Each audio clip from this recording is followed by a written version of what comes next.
Good morning, good afternoon, good evening. I hope you're all doing well. Somebody give me a yes to say that you can hear me, because I still don't trust StreamYard. Just give me a yes that the audio's good before we carry on. Just one yes is all I need. Yay! 3, 4, 5, 6, 7 yeses. Great, good stuff. All right, so I'm going to keep this as short and as concise as I can do.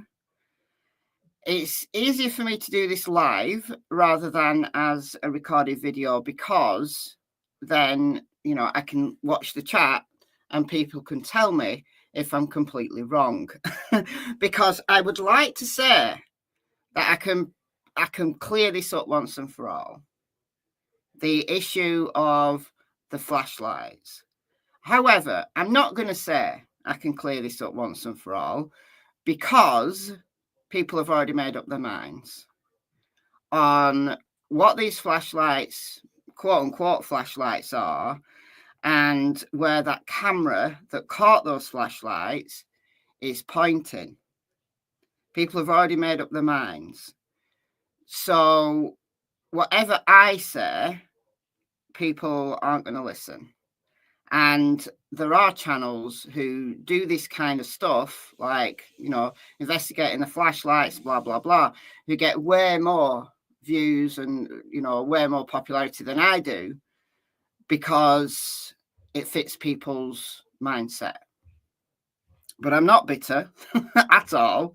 And I'm not saying that I'm not disappointed sometimes that people don't listen, because they've already made up their minds.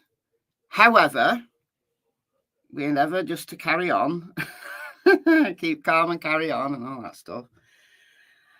This could be cleared up once and for all. It honestly could be, if the homeowner released, we just need one still shot of that original camera that was there when Sebastian went missing, that captured that flashlights, because he's changed his camera since, apparently. So, you know, his new camera isn't going to see exactly what that old camera saw.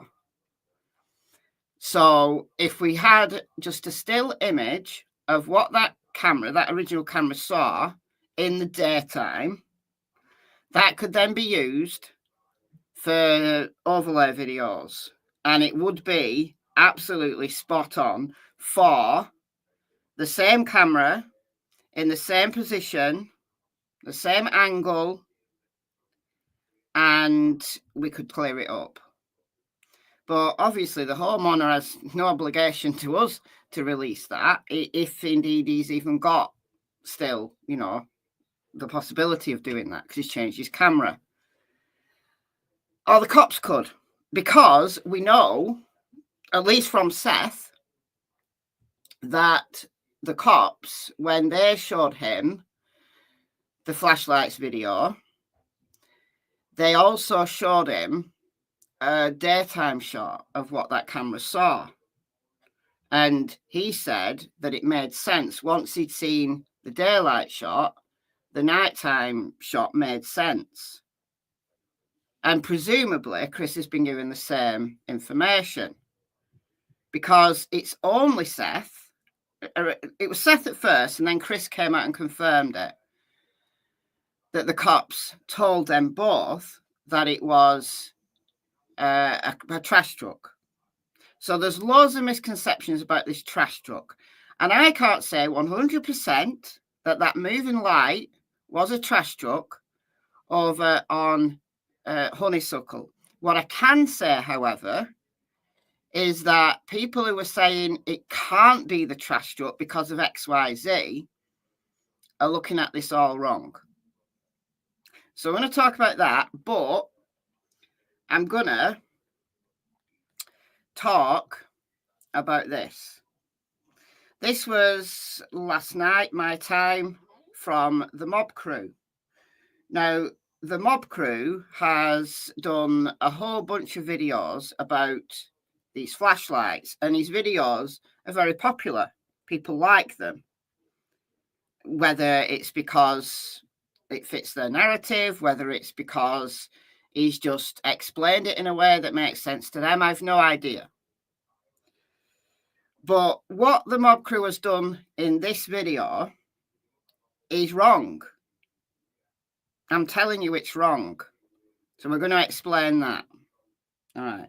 Now, I wouldn't have watched this video had it not been for SF Investigators, who wrote this earlier. So I saw this when I woke up. Actually, a bit after I woke up. And I then went, I thought, oh, I assume he's talking about Mob Crew. So I went to Mob Crew's video and I flicked through it. Okay.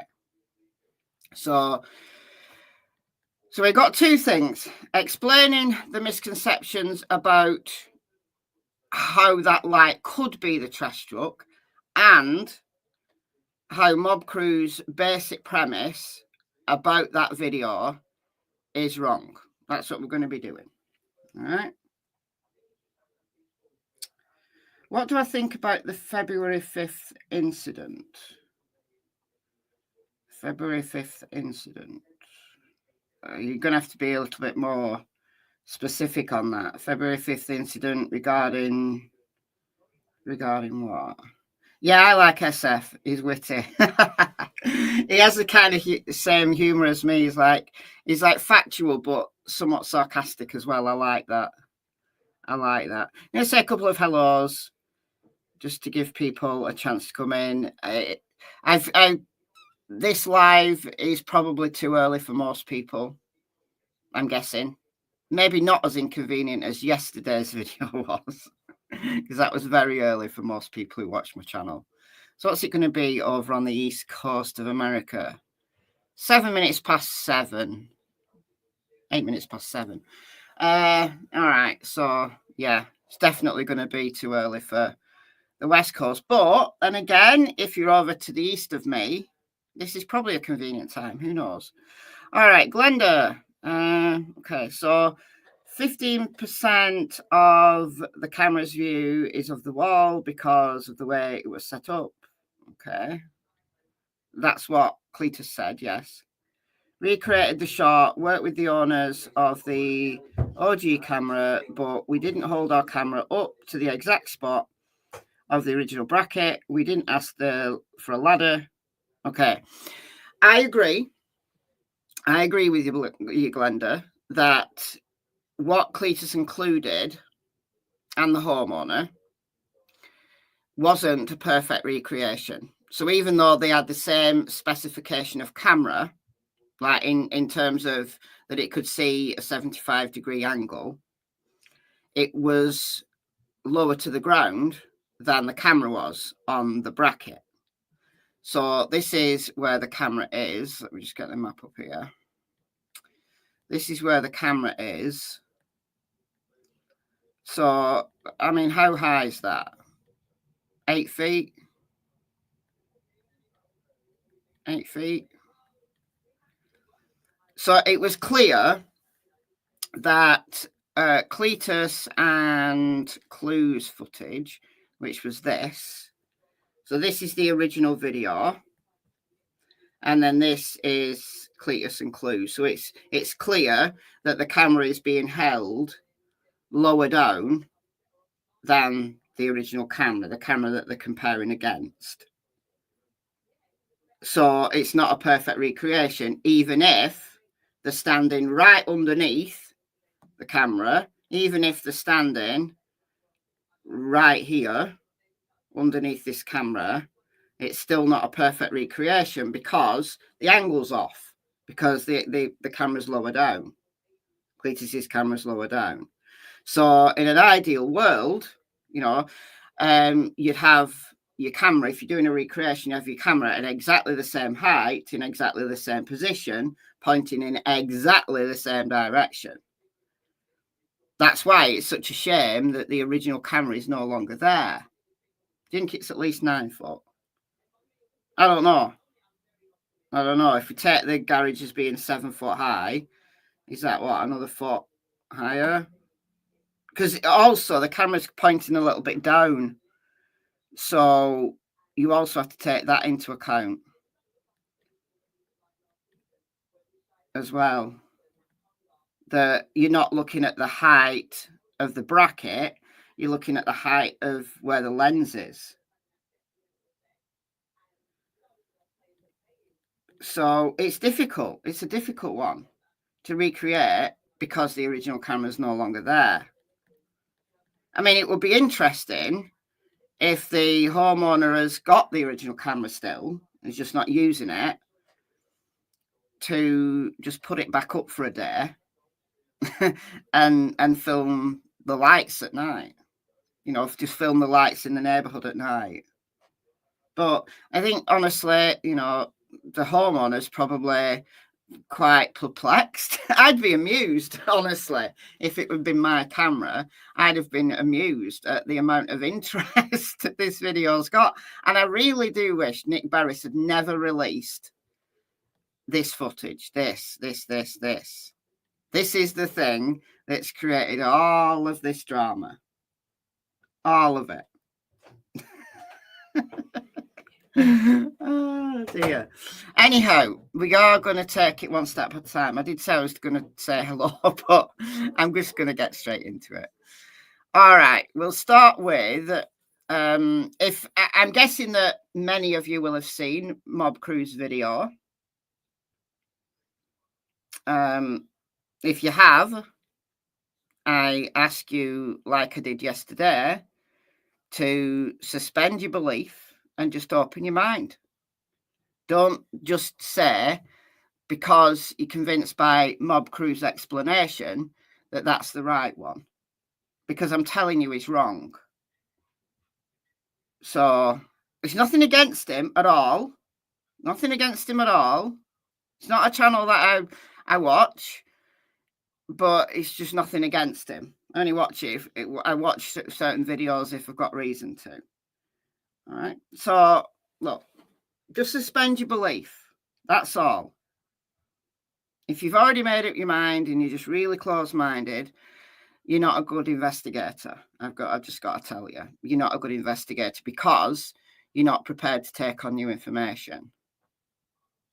But that's your choice. That's your choice. All right. So this is what sparked my interest. So SF Investigations a few hours ago said, one additional point to consider about the YouTube creators being incentivized by At Night to peddle baseless theories, such as the Texas Roadhouse claims and their latest attempt to debunk the lights video, is the nature of the footage they are using.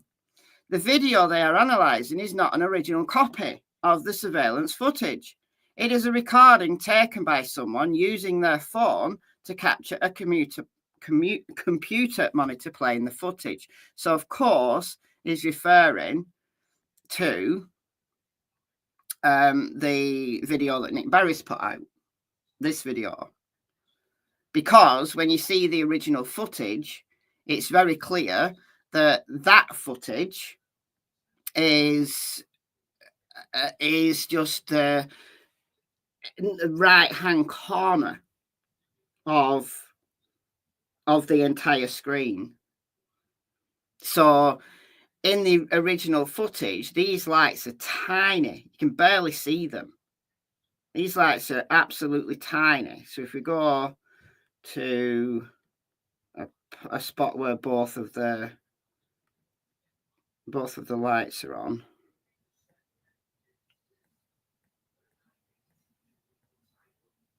There. It looks like, and I absolutely believe this originally. It looks like both of these lights are moving, but they're not. It's because the person who's recording this, their hand's shaking.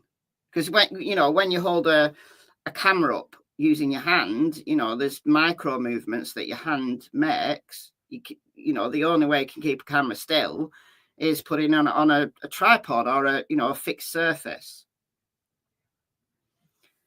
But on further inspection, it became very clear to me that this light in the real world is not moving.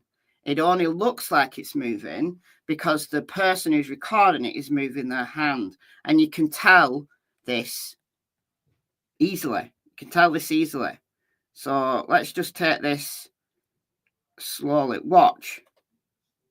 Watch. As this light moves, this light's also moving. Because the person is moving their hand. Look, they're moving in exactly the same, like, synchronous way. And right at the beginning, you catch the top of the screen. And even the top of the screen is moving in the same way. Watch.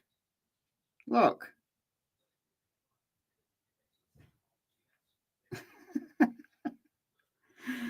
So only subject 2 is actually moving. These are fixed lights on houses. These are both fixed lights on houses.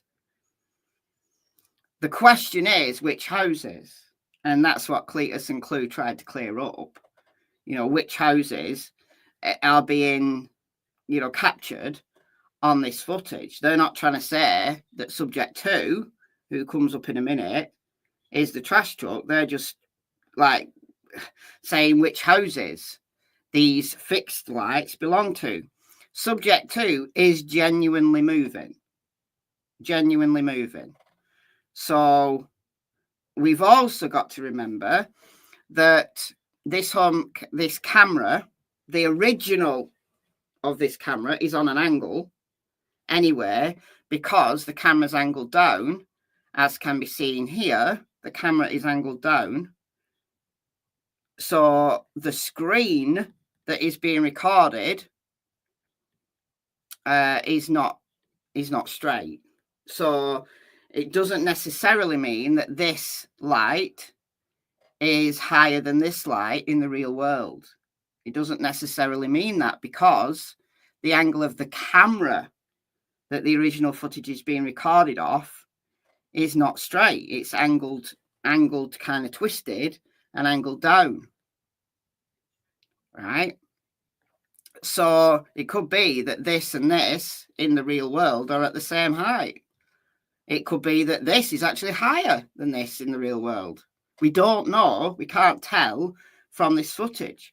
And remember, this only looks like the lights are big because it's only a small portion of the original video, because somebody is recording the right-hand corner of that screen to send to Nick Berris. But only subject 2 is actually moving. And you can see this because subject 2 moves independently of these two lights. So subject 2 is actually moving and appears to either turn the light off or disappears from the view sometimes. So it looks, I thought it was someone turning the light off originally. I really thought subject 1 was moving and subject 2 was also moving to meet subject 1. That's what I put out, what I believed. But no. Now you're getting this, because the camera that is being, you know, the phone that's being recorded is still moving. So you get this thing, which is actually a part of one of the trucks in the driveway, I think. You get this coming into frame, and this moves in the same way that this does. And subject 1's disappeared because the person recording it has moved their hand. It's probably moved their hand slightly to the right, which has brought this into frame and has taken subject 1 off the frame. So subject 2's appeared again now. Well, it looks like subject 2 has turned the light back on. Or could it be that this is the trash truck and it has passed through, like passed by a house, so it's not visible? because the house is in the way. If it's a trash truck, might not be a trash truck. I don't know if it's a trash truck or not. The only reason why a trash truck has ever been mentioned is by Seth and Chris. The cops don't want to tell us whether it's a trash truck or not. I can only say I can see how it can be a trash truck, but I don't know if it is. I'm not prepared to say it is a trash truck. I'm not going to die on that hill. What I am going to die on, though, is the hill that I'm going to explain right now, that the mob crew is wrong, and I'll die on that hill, because he absolutely is wrong. Okay, so you can see subject 2 is moving. Subject 2 is actually moving in the same way that these all are, but it's also moving independently. All right. Okay, so I'll read the rest of SF's thing, and then we're going to have a quick look at mob crew, and then I'm going to explain why he's wrong. The borders of the video have been cropped and the footage has been stabilized, which masks the fact it's secondhand recording. As a result, what you're seeing is not an accurate representation of the original surveillance footage. You lose critical context, such as the plane and angle of the recording. The camera shake from the person's unsteady hand and how they selectively zoom in on certain parts of the screen. In contrast, the unedited version of this video tells a different story. This surveillance footage was recorded by the property owner directly off the monitor, so he's going to show it in a minute, because they didn't know how to export it from the server. Before the TBI took possession of the server, the footage was recorded by playing it back on the monitor and capturing it with a phone. So I don't know whether it was actually Nick Barris recording it, or whether it was the homeowner recording it and then they sent it to Nick Barris. I don't know. What you're watching is essentially a recording of a recording being played on a computer monitor. And you're not just watching a recording of a recording, you're also watching the recording of a recording of just a tiny part of the screen. That's why it's so misleading, and I so wish Nick Barris had never put it out. Even a slight tilt or shift of the phone during recording can distort the perspective, as I've explained. And this has likely affected what you see in the manipulated version. So the packaged version they are pushing is just more misinformation designed to mislead and sell their narrative. It is, unfortunately, it is. And so many people have bought it because there are people who have put out this and made an attempt to explain it, as I did originally. But instead of changing their view, when you learn more, when you look at it in more detail, when you see the original and you think, oh yeah, I see now why I was wrong. And I change. You can go back. The video's still on my channel. When Nick Barris still put this out originally, and was it? I don't even know when it was. April, I think, maybe. And I said, look, this is the bushes. This is subject 2 coming out of a house, turning the light off at first, then turning it back on, going to meet subject 1. And I changed as soon as I saw that original, and I realized that all of these are fixed. And the whole screen is moving because the person recording it is moving their hand. You know, it's a little bit shaky with the old camera. And because it's only the extreme right-hand view, you're getting a very misrepresented image of what's going on. So I changed my view, as any good investigator should do. And it's just unfortunate that many people still believe this is accurate, still won't accept that this is manipulated, inadvertently, probably originally, but it's now being used to push a narrative. And it's wrong. It's dead wrong. Thank you, Miss B, for being an OG for 26 months. Yeah, hit the like button. Get this out into the algorithm. Because, you know, my videos aren't popular because I'm not pushing the narrative.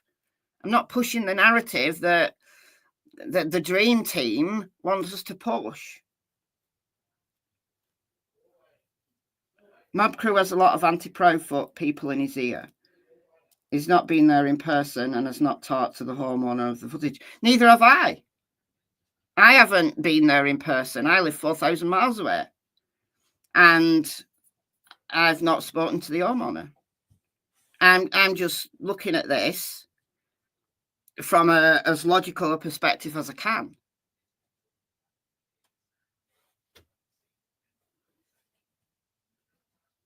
All right.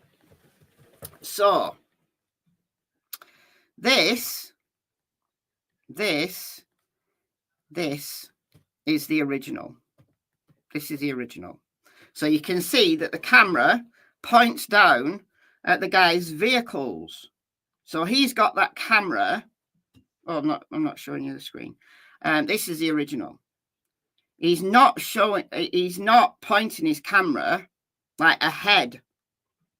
He's pointing his camera to the side and down because this camera is being used to protect his vehicles. What is captured in the background is just incidental. So this right here is all that's recorded on Nick Berris's version. That's all. That right-hand corner. And you get a little clip of this when the hand moves. So you've got this and you've got this. They look very different, but in actual fact, this is the extreme right-hand corner of the original. That's all.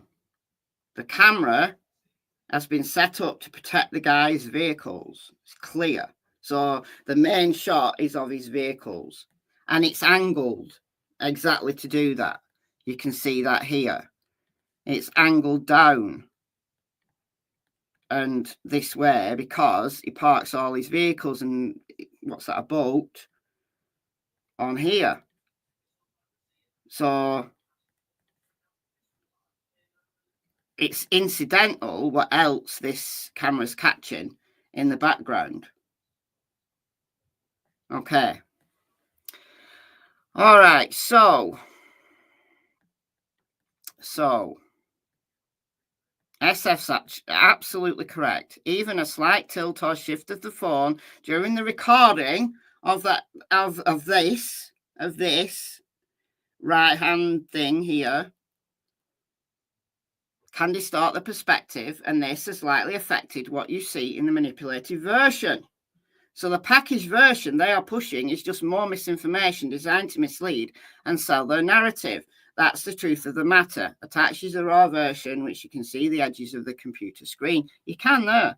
Those are the edges of the computer screen.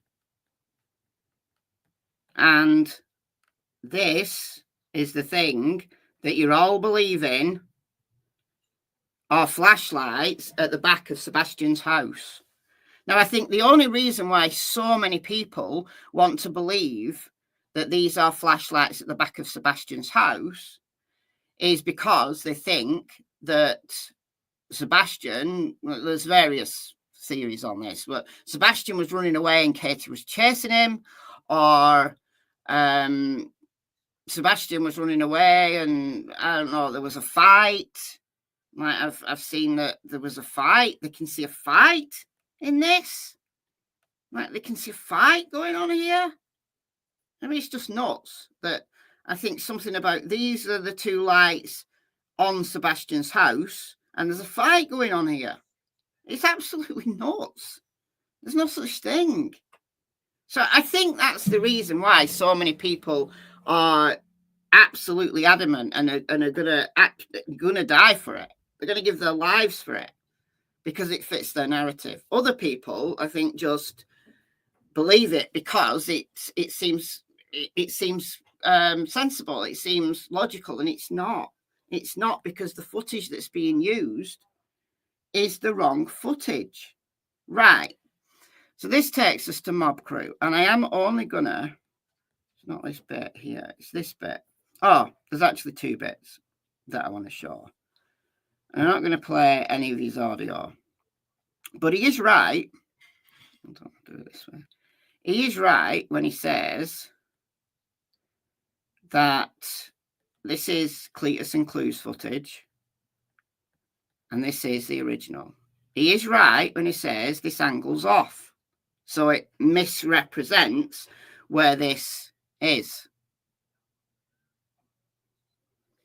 Right, because you can see that the camera's no more than, I don't know, 6 foot off the ground, whereas the original camera is at least 8 foot. I mean, he's probably got the, you know, the angle about right, but it's just too low.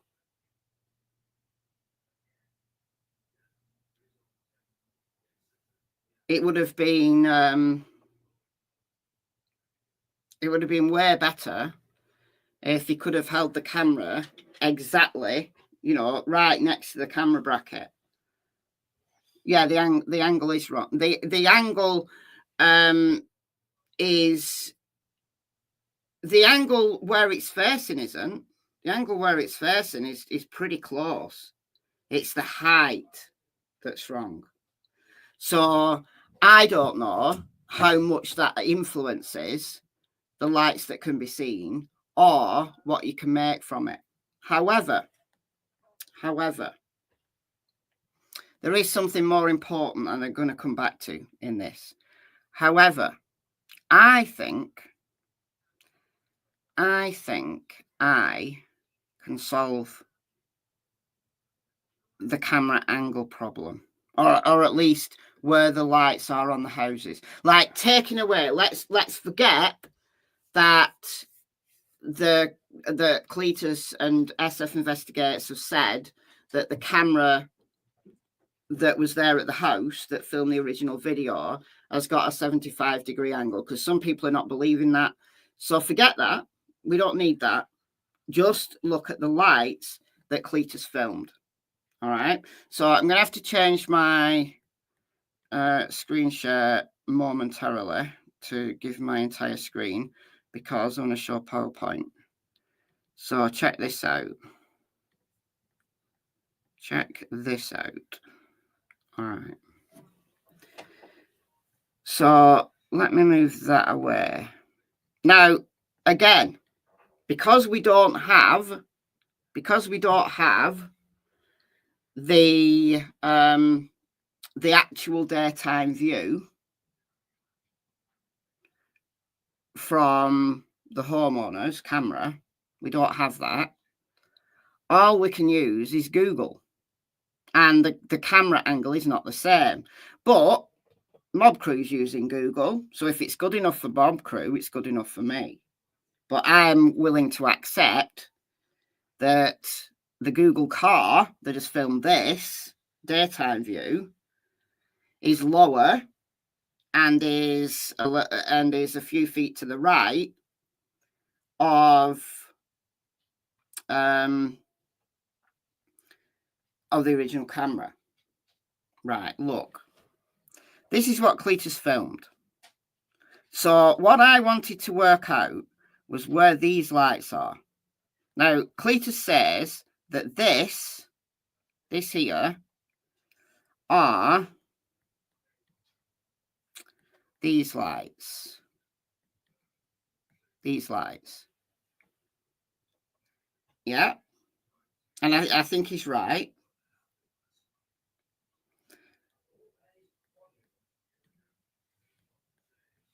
Because you've got 2 lights there. 2 individual light sources there. So I think he's right. And he believes that instead of those 2 lights being here, and then the original subject 1 being the house on the corner, he believes, and I do think he's right, that these lights belong to this house, and Nick Barris' subject 1 belongs to this house, I do think he's right. Because we've also got these lights. So what I wanted to work out was where these lights were. These lights that weren't in the original video, because presumably the original video, it either doesn't catch them because they're off the screen, or they had the lights off. Maybe they turn the lights off at night. So I was curious as to which house these lights belong to. And I think these lights prove that these lights belong to this house. And Nick Barris' subject 1 belongs to here. Why? All right, look. And again, this is not perfect angles because I'm using the Google car as the overlay. I'm using this as the overlay of the Google car camera. But watch this. Let me get my format panel up. Where's my format panel gone? My format panel's disappeared. Format panel. Come back, format panel. Come back, format panel. We'll do design ideas and then my format panel might come back. Where's the format panel gone? Very strange. Very strange. Format panel, where are you? Format panel, format panel, format picture. There we go. All right. Okay. So we are going to work out where these lights belong to. All right. So we're gonna make it a little bit less. So we're gonna be able to see the daylight view underneath this nighttime view. So let's set this up. What if these lights here belong to this big house here? And again, the angle's going to be slightly off because the Google car is lower down and is a few feet to the right of the original camera. Look at that. Look at that. I might have to make this a little bit smaller. But look at that. Look at that. The angle again is slightly off. But look at that. These lights here are from this house. These lights here are from this house. That means that Nick Barris' subject 1 has to be at this house. I'm overlaying the fake angle. No, I'm not. No, I'm not. Look, it's perfect. Like, taking into account the fact that what I'm overlaying it onto is the Google car view. Again, if the homeowner had a daytime view, just a screenshot, like a still image, this can absolutely be cleared up once and for all. The reason why people won't believe me is, quite rightly, people are saying, yeah, but this is the Google image. This is not what that camera saw. You're absolutely right. But it's as close can be, isn't it? It's close. So those are lights from that house. Those are lights from that house. You can even see the fact that you've got this kind of shape. Like you've got this front bit. So the lights on the front bit, and then these lights maybe are lights from windows.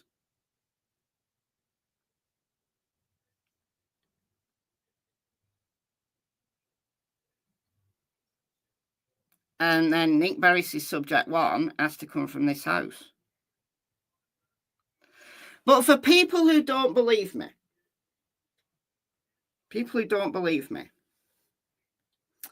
All right, I'll play along. What angle would you like me to use? What angle would you like me to use? Pick your angle.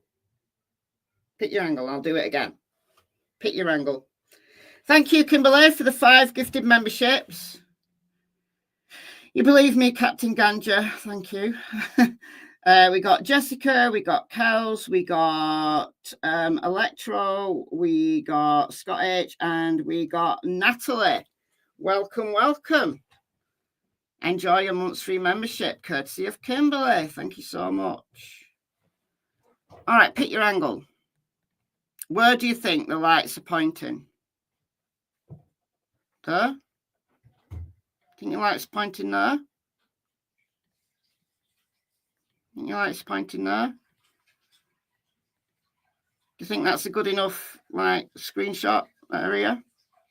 Do you think? Because remember, the camera's here. Now the camera's pointing this way, so we have to point this way at least a little. So do you think there? Think there? Somebody who believes that I've got the angle wrong, confirm.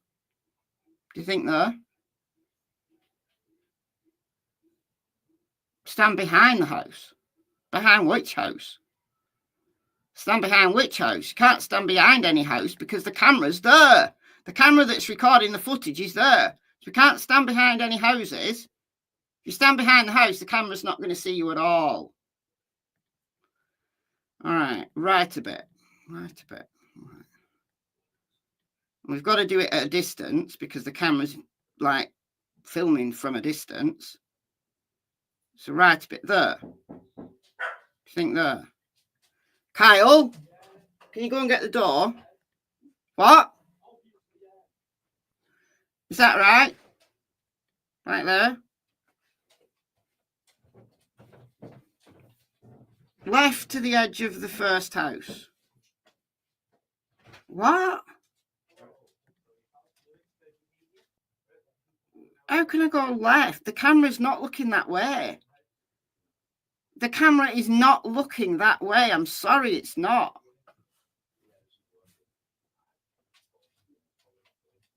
What's the name of the street behind me? What, where I live? The street behind where I'm not going to tell you the street behind where I live. Or the street behind on here. The street behind this house on here is Long Hollow. So you've got Kellen. And then you've got this cul-de-sac, which is Winton Court. So Winton Court is directly behind this.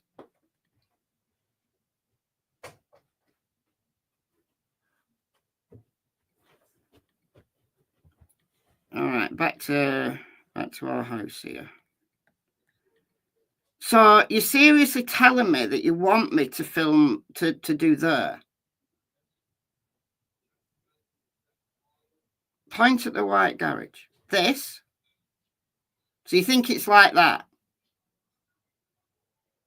Is that what you're telling me? You think it's like that?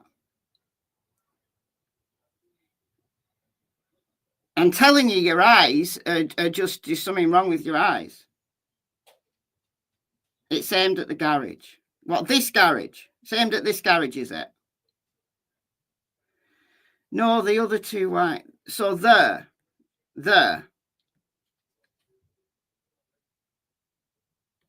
Am I right there? All right, cool. Right, great. All right. Let's take a screenshot of that page. Boom. All right. Okay. So what we do, actually, I'll duplicate this slide. And then delete this one. And we'll put the new one in. Boom. All right. There we are. So now, let's see if these lights fit. Where do these lights fit? So you got to tell me where these lights fit. So the lights from this house, where are they from?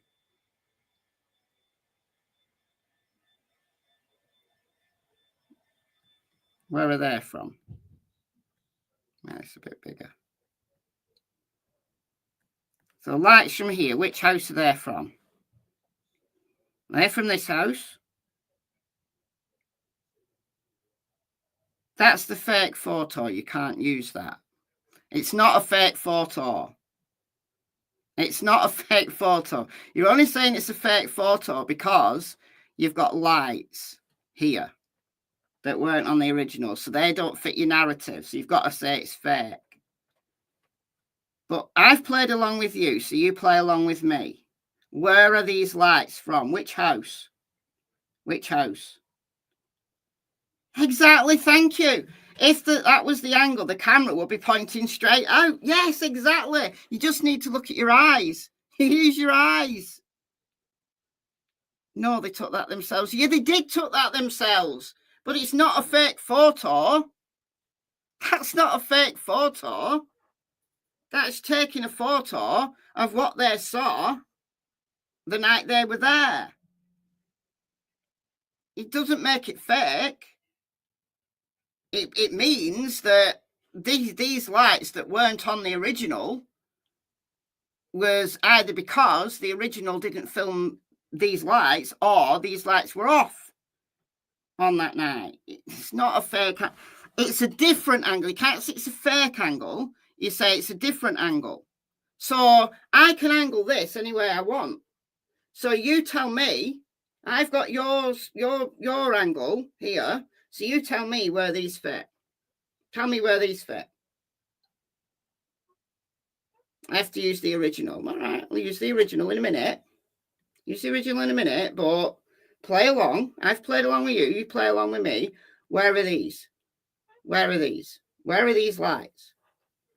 Because you're telling me that these lights belong to this house, and then Nick Barris's subject 1 belongs to this house, and then conveniently that will put subject 2 running along in the middle of this common, well, it's not a common area, but this grassy area. And you can tell me that that's Sebastian running away or Katie chasing him or a fight going on. That's what you can tell me. That's what you can tell me. What you can't explain are these lights. Because look, you can't explain these lights. They're not there. Right? Put those lights on top of the garage. That puts Nick Barris's subject 1 on this house, and it puts then the flashlight, subject 2, running along here. And these lights don't fit anywhere. There's no house there. They don't fit anywhere. They don't fit anywhere. Actually, they do fit somewhere when you use the correct angle, or as close to the correct angle as we can make it. Like, obviously, with the caveat, this is a Google car and it's a few feet to the right and it's lower down. But look at that. Come on, look at that. That is clear that those lights belong to that house. That means those lights belong to that house, and then Nick Barris's subject 1 belong to this house.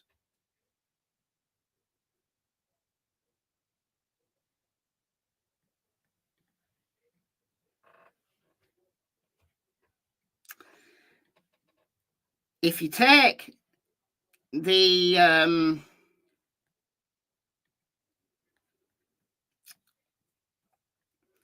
if you take this to be the original video, if this is the video you want me to use, I'm sorry, that's not an original video. If anything's fake, this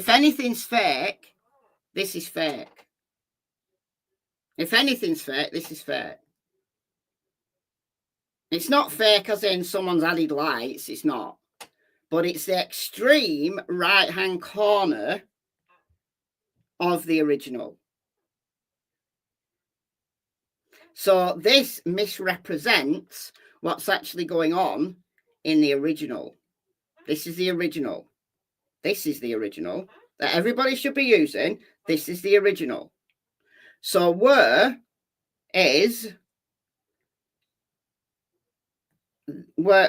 so this is what was filmed, this extreme right-hand corner. When you take the original, you see that these lights are way smaller than they appear to be here. You see that only one of those lights is moving because those are fixed positions. They only look like they're moving because somebody, whoever's filming it, is moving their hands. So all the lights are moving in synchronous fashion. They all look like they're moving, but they're not. They're all fixed. It's the person's hand that is moving. The only light that moves independently is subject 2. Thank you, Light the Way, for gifting 5 memberships. You are so kind. We've got Snippin, we've got Amanda, we've got Glenda, we've got Bothy Girl, and we've got Heidi. Welcome. Enjoy your month's free membership. There we go. Courtesy of Light the Way. Thank you so much. Thank you. So line up the original. Yeah, the original, though, cuts off those lights that you don't want to be shown. But I will. So if we line up Nick Barris's, right,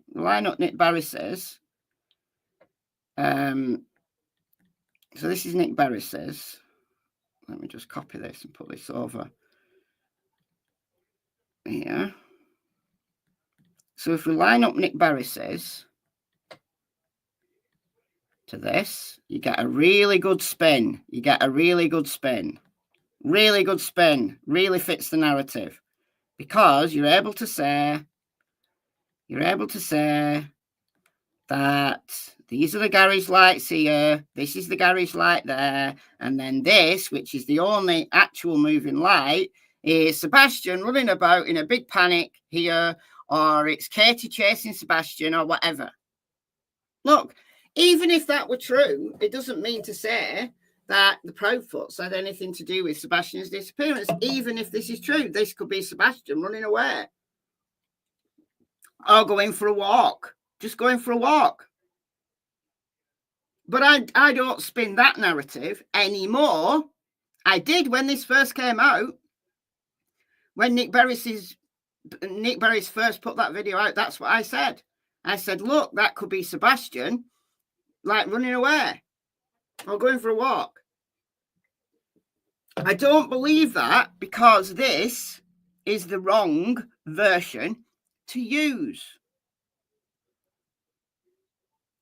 But this is the one that Mob Crew uses. Unfortunately, this is the one that Mob Crew uses. So let's go back to Mob Crew. Let's go back to Mob Crew here.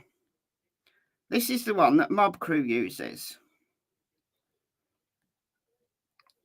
So what's he doing here? I don't know what he's doing there. But anyway, he's using, when he talks about his theory, he's using Nick Barris's footage.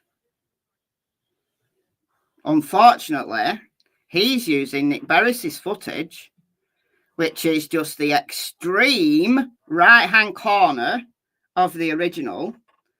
And by definition, it's wrong because this is not the actual camera view.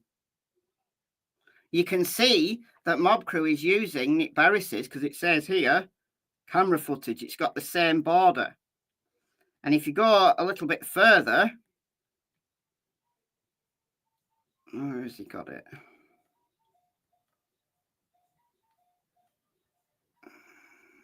Like I said, I only flick through this.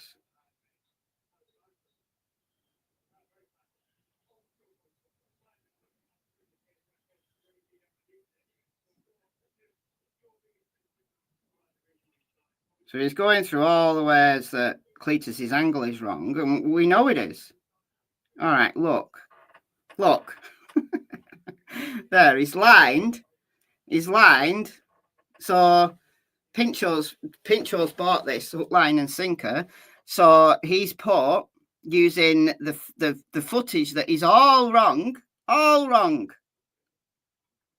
He's trying to line this up to the garage at 1006, and then at subject 1 at this house. No, you're wrong. You're dead wrong.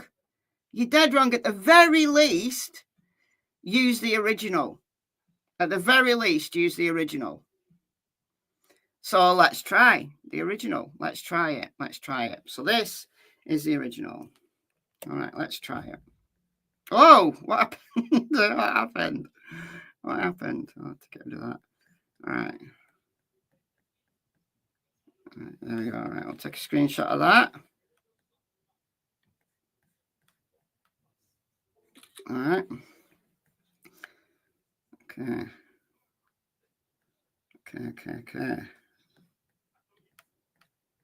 So we'll get rid of that. Put that down there. And all right. So we now have to line this up to fit this new narrative. Because this has to be a whole new narrative, because this is a whole new piece of footage. All right. Okay. So now we have to try and line this up in some way, shape, or form to fit this.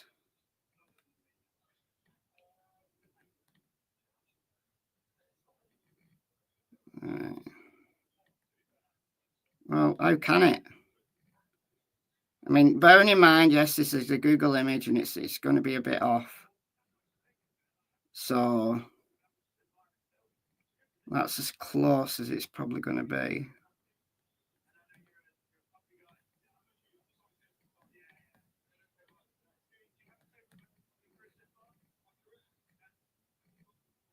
Because that's actually subject 2. So that's subject 1, I think. Hold on.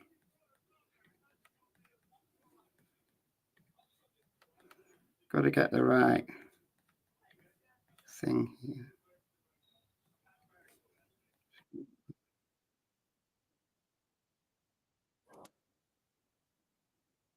Oh no, that is subject 1. Yeah, that is subject 1. It's not moving. Okay, that's fine. So that's subject 1. That's subject 2. So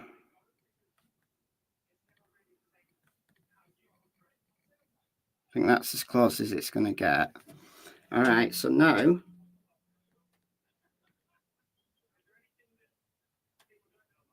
Hold on. It's not close enough.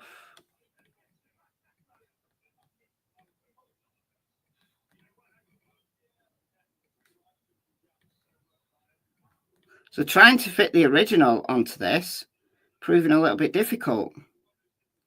Because what it does is it puts some of these cars in the roadway. So it's clear that that is not the right angle. It doesn't fit.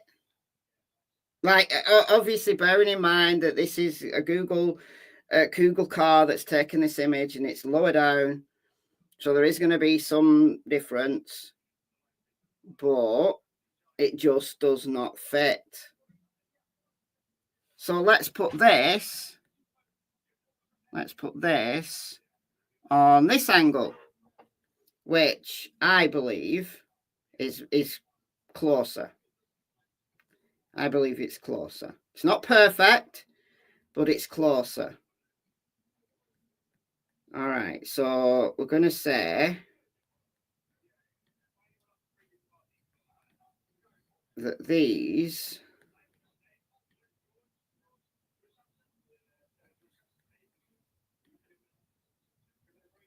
are over here. And those are over there.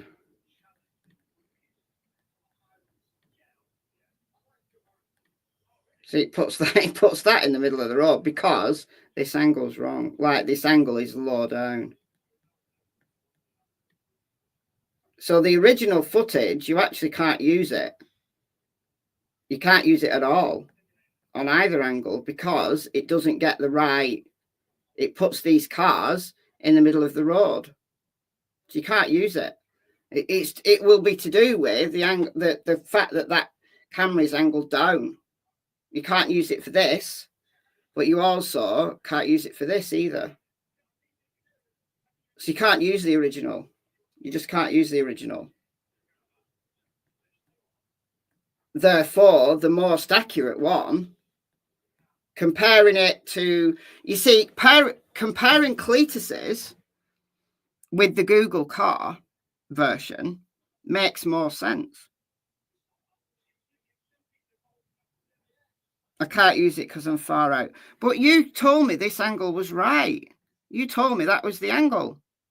You told me that was the angle. So, I don't know what to tell you. You told me that was the angle. All right. But if we use Cletus's, right, Cletus's is closer to the Google car version. Because Cletus is on the ground. Cletus is on the ground. He may be holding the camera up, but maybe it's very close to the angle of the Google car. Now he's going to be, he was standing in the driveway, obviously, because he's standing on the, like he's standing like back behind this truck here, which is on the driveway. And the Google car is on the road. So it is going to be still a few feet out, but it's going to be the same height wise. It's going to be very similar height wise. So this is actually, if you're using anything to overlay onto Google, you've got to use this one because this is closer to the Google one.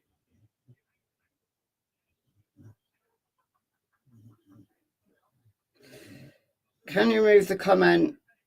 Do you see the bottom of the video? Oh yeah, sorry.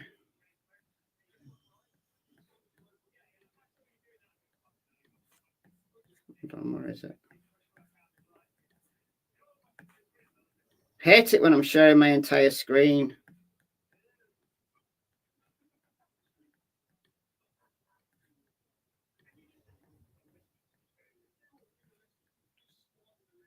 Using Cletus's one is more accurate. It gives you a more accurate representation of where the lights are in the neighborhood. The reason being, the Google car is on the ground, not 8 foot in the air. So the Google camera is on top of the Google car. Has anybody seen the Google car? What the Google car actually looks like? Let's get a picture up of the Google car. Right, Google car.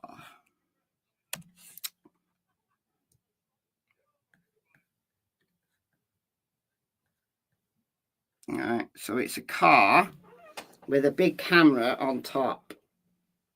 So it's a regular car with a camera on top. So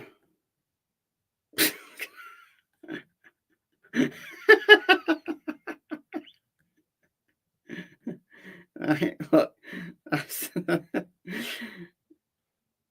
So Cletus's angle is going to be closer to this than the camera that is on this house.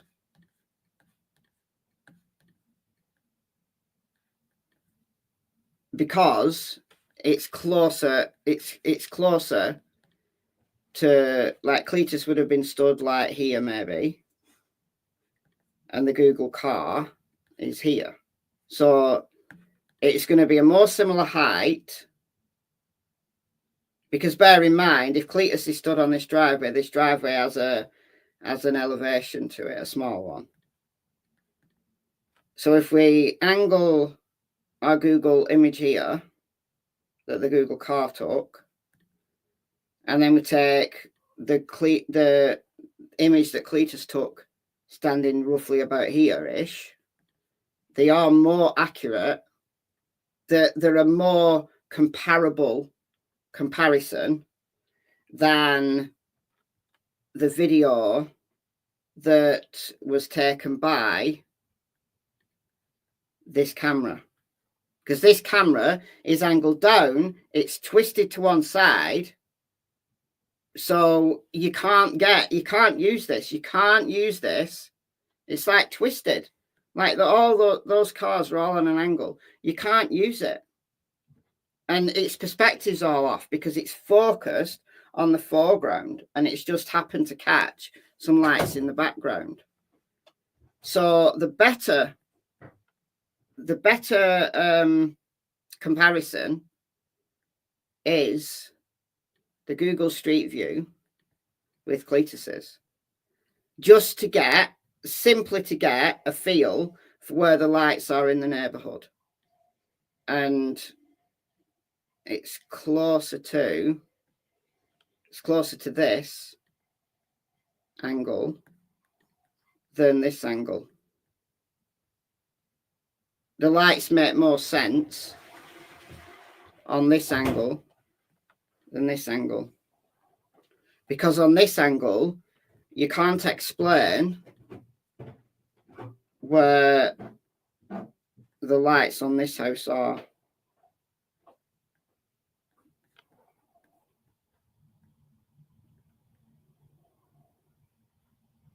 Because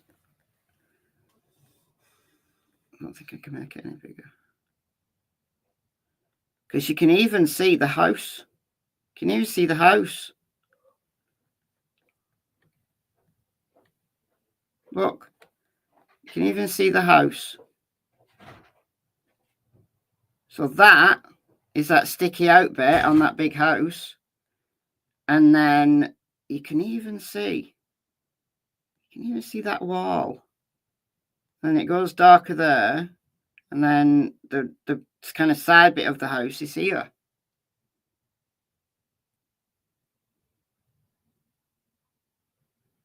Exactly. Thank you, Sandy. The camera angle is furthest left to cover the boat and vehicles behind it, not really pointing towards the road. Absolutely. So the focus is on the driveway. Whatever lights it's captured in the background, it's impossible to match them up to a daytime view using Google or anybody else's camera. The only way we could clear this up once and for all would be, as I said at the beginning, if the homeowner had still available just a still image of what that camera that was there when Sebastian disappeared, what that camera saw in the daytime. That would clear it all up. It would clear it all up in a second. Nobody could argue with that. Oh, people would. People would say, yeah, but he's changed the angle. Yeah, but he's moved his camera. Yeah, but he's done that on purpose because he wants to protect Chris and Katie. You could hear all that. You could hear all that. But look, that there, do it on this one. That there is that house. Tell me I'm wrong. Look, it's that house. Come on now. It's that house.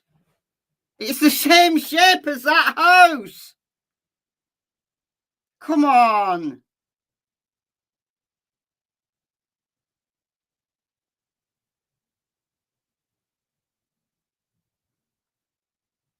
Come on. Come on now. Come on now. That's that house. Somebody tell me I'm wrong. That's why I think this clears this up. Even if the angle's off on Cletus's, it doesn't matter. Because what it does, it shows a fixed position.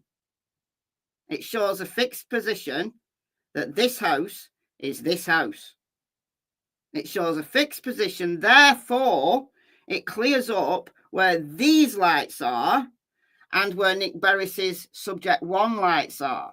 It clears it up. Oh, it's a Pincho, please. No, it's that house because it's a fake photo of that house. No, it isn't. Come on now. Oh, dear God. No, Pincho, you're too far down the rabbit hole. I can't help you. I can't help you when you do that. I just can't help you when you do that. Look, that's that house. So you've got this. This is the wall. There's the what there. There's the. It's darker because there. It's like going back, and then these lights, whatever's going on here in this part of this house. Like, is that all one big house? It's huge. Huge. It's like a mansion. If you were in my country where house prices have gone absolutely ridiculous, you'd have to be a multimillionaire to buy a house that size. House prices have gone crazy.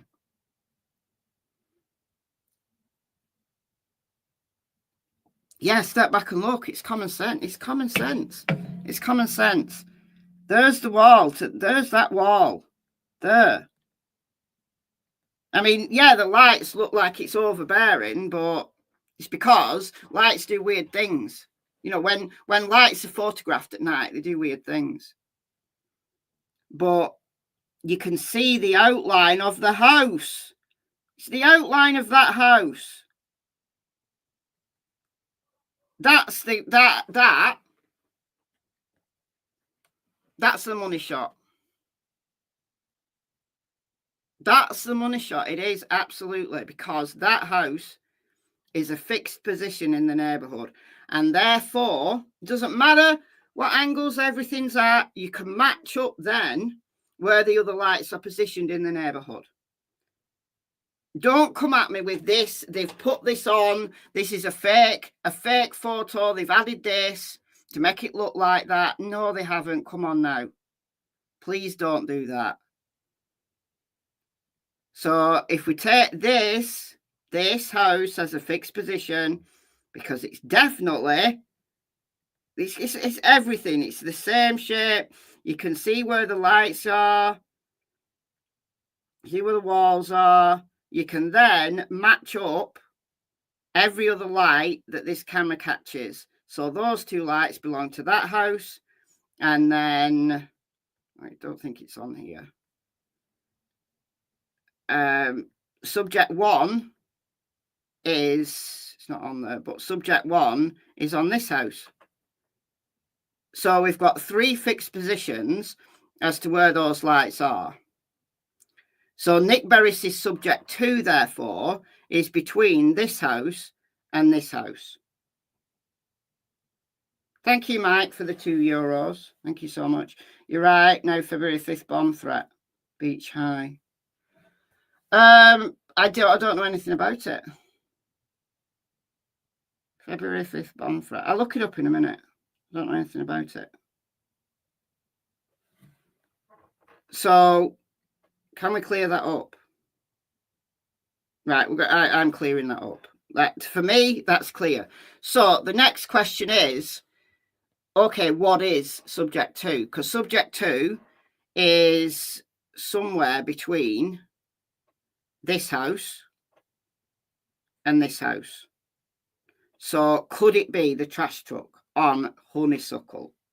I'm not saying it is because I don't know. But what I can tell you is it could be, possibly, because if you look at Honeysuckle, let's go to Honeysuckle.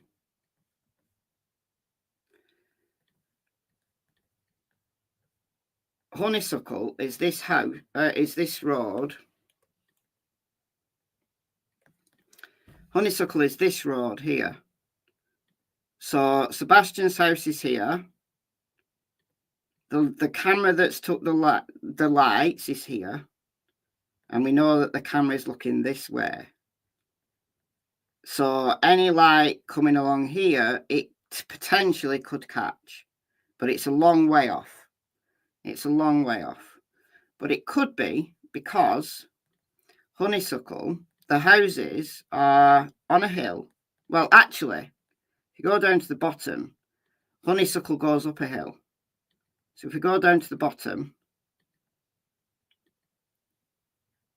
right, long hollow's just there. You can see it goes up a hill. So once this trash truck is up this hill, it's higher up than Stafford. Like if you look between these houses, you can see Stafford Court down the hill. That's Stafford Court there. So if the trash truck was coming along here, it looks like it's flickering and it looks like it's disappearing. It looks like someone's turning a light off.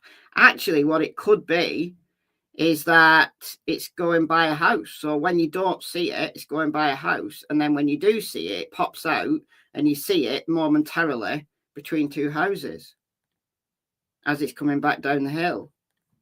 So it could well be. Now, people are getting it all confused. People are thinking that it's these lights that are from the trash truck. So you like that these lights are the, you know, the headlights from the trash truck. No. What potentially could be the trash truck is subject 2. Subject 2 is the only moving light on this image at all. It's the only moving light. Because these are not moving. These are fixed positions, as I've already explained.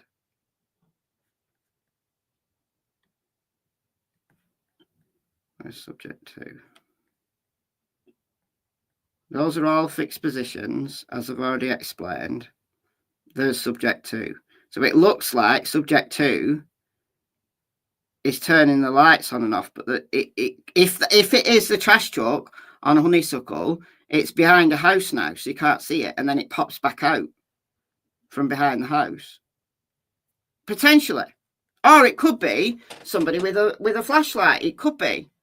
And if it's somebody with a flashlight, though, they are either on Honeysuckle or they're in that tree line behind Stafford.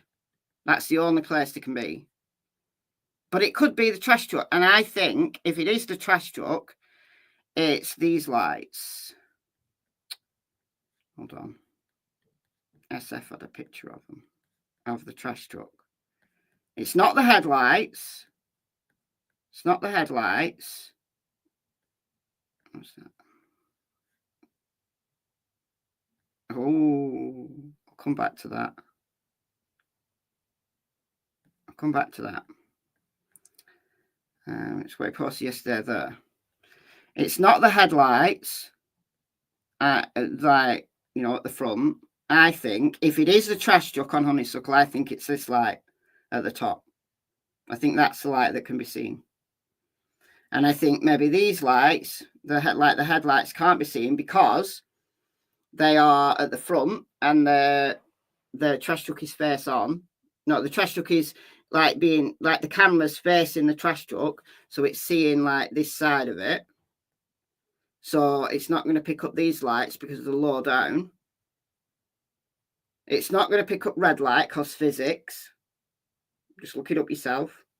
We had that discussion during the Kylie Rodney case. Why red lights from a distance do not get picked up by cameras. And don't say, someone in my comments yesterday said, I've just took a video in my room and it's dark and I could see red light. No, don't do the experiment in your room with your phone.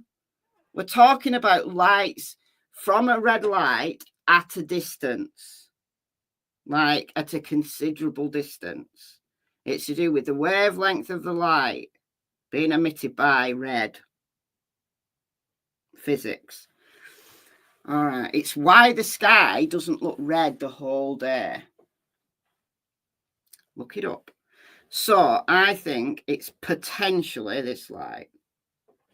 Potentially this light. If indeed it is the trash truck. But I'm not going to say that it is the trash truck because I don't know.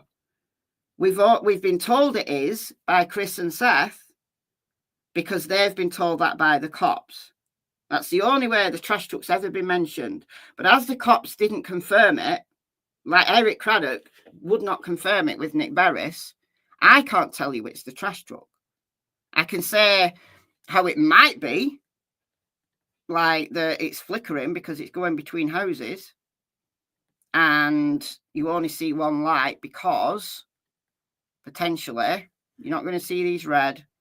Potentially these are too low, so you're seeing this one. You're just seeing this one. But I don't know. It could be somebody with a flashlight, but it would have to be somebody either on honeysuckle or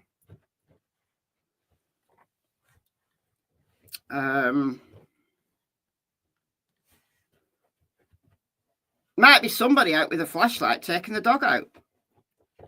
Might be somebody with a flashlight putting the trash in the, out just in time for the trash truck to come. It could be a flashlight with absolutely no nefarious, nefarious intent at all. But if it is a flashlight and it's not on honeysuckle, it's in this tree line between this house and this house. So between this house and this house. So it'd be in here somewhere. Be in here. It could be somebody walking the dog. Could be somebody putting the trash out. Because you see, these are elevated, and then behind them, that's behind that tree line is honeysuckle. So but it's in this vicinity.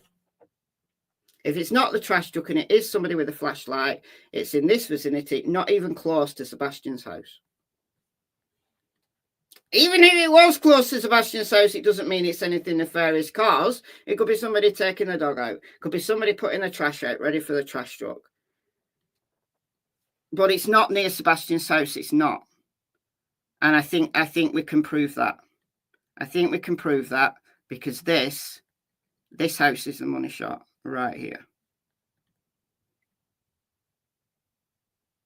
There you go. All right. So what's this bomb threat at Beach? What was it? Bomb threat at Beach High. What was it? I've even forgotten. So what? February 5th. February 5th at Beach High School. Was that what it was? Hold on, I'll look it up.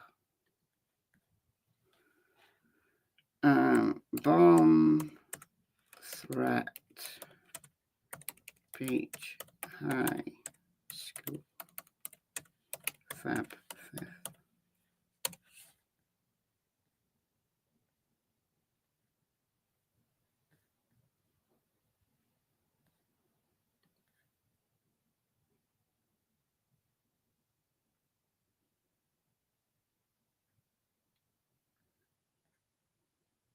Oh, yeah, look.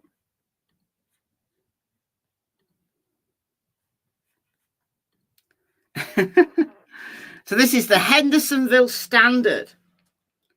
Bomb threat at Beach High under investigation, February 6, 2024. Authorities say they are continuing to investigate a bomb threat made at Beach High School on Monday. Someone called in to one of the school office lines around midday declaring there was a bomb and that officials had so many minutes to evacuate. Wow! According to Lieutenant Tommy Greer of the Sumner County Sheriff's Office. Greer said it was determined pretty quickly that the threat wasn't credible. Still, the building was placed on alert status for a brief time, meaning that class changes were briefly suspended. Greer, who heads up the school district's school resource officer division, said the call came from a block number, but that authorities are still trying to determine who made the threat.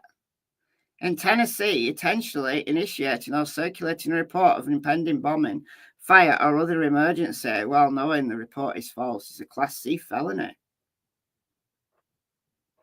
Okay, so there was a bomb threat at Beach High on February 5th. So what do I think? Is that relevant to Sebastian's disappearance? No. Why would it be? 3 weeks before Sebastian's disappearance. Okay, but yeah, it's some idiot. Probably some kid.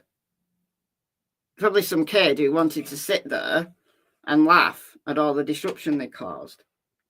Doesn't mean it's anything to do with Sebastian's disappearance whatsoever. If it was the day before or the day of, I'd be very, very,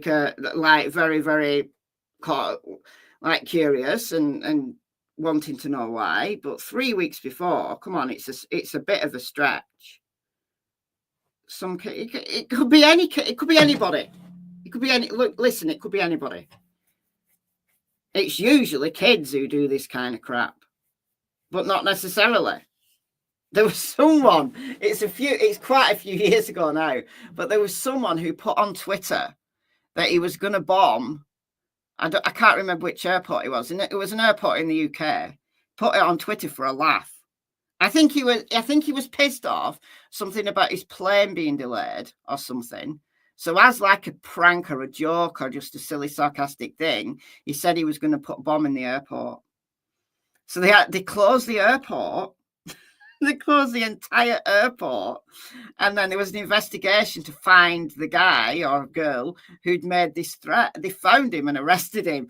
I don't know what happened to him. I think he went to prison and he lost his job, and it was all just it was a very badly, it was just a bad idea. He made a very bad decision, but it like destroyed his life. So it could be anybody who has a screw loose, anybody who wants to do this as a prank. As it's a school, I would imagine it's a kid. I would imagine it's a kid wanting to have a laugh with their friends that they caused it. You know, people at my school used to set the fire alarm off so that they could have a laugh at the fact that they had to evacuate and call the fire brigade out. It happened, I don't know. I would imagine 2 or 3 times a year that happened.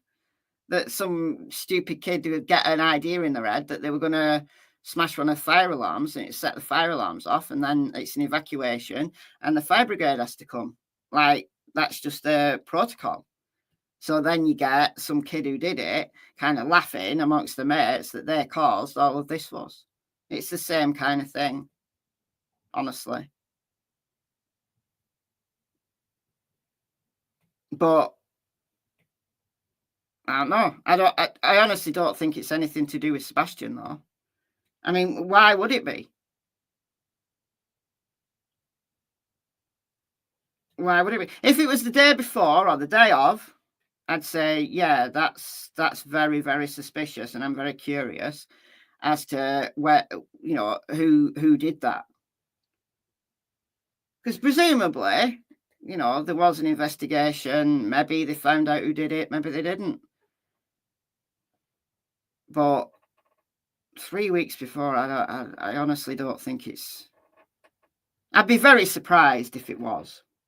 It's a bit of a reach. Like, why would they make a bomb threat and then 3 weeks later abduct Sebastian? I mean, look, I don't know, anything's possible, but it's a bit of a stretch as to how relevant it is. If it turned out that the bomb threat had been made by somebody who has, I don't know, a history of offences against kids or has got some kind of weird criminal past, then yeah, I get it. But has it been stated anywhere that they found the person who did this?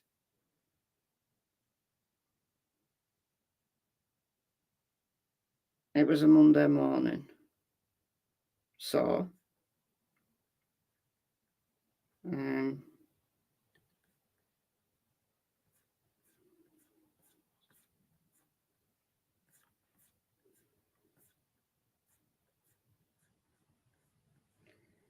February 2024. Yeah, it was 3 weeks before. It was a Monday morning, yeah. February 5th was Monday. I don't know what to tell you. I don't think it's likely it's got anything to do with Sebastian's disappearance. I'm not going to say it's definitely not, because I have no idea. I think it's a bit of a stretch, though, like being 3 weeks. I need to know more. I need more information. I need to know whether the police found out who did it and what was that person like. What were they, a kid at that school who it was like a prank that was just ridiculously juvenile, or is it an adult with a strange, weird criminal past? If it's an adult with a strange, weird criminal past, then I'm going to listen. I'll listen to your theory. Otherwise, it's possible that it's related, but given that it's 3 weeks later that Sebastian disappeared, I don't know. I don't know. They usually find him. Craddock has more information that he's holding. Oh, no doubt. No doubt. Craddock has more information. No doubt. He said so in his latest interview with Nick Barris. He absolutely said so. He said that there was things that they weren't going to release. Absolutely. It's the same in any investigation. So, yeah, he said it out of his own mouth. Whether that's to do with Beach High School or is anybody's guess. I think it's a bit of a stretch. But I'm not going to say no, it's not. I'm going to say it's unlikely that it is. But that's my opinion. And you're entitled to disagree with me. I'll bring more evidence to the table. But I said I was going to keep this fairly brief, and I've gone on for over an hour and a half. But people who watch this on the replay can always put it on 2 times speed, or you can get over the, over the bits where I'm just chatting. Sebastian going for online school. Yeah, he was at Seth's. And he didn't want to go to online school. So, again, bomb threats were a trend in Tennessee earlier this year, hundreds of calls. All right, so somebody at Beach High School probably got the idea that, they'd seen it on the news and they thought, I'm going to do that for a laugh.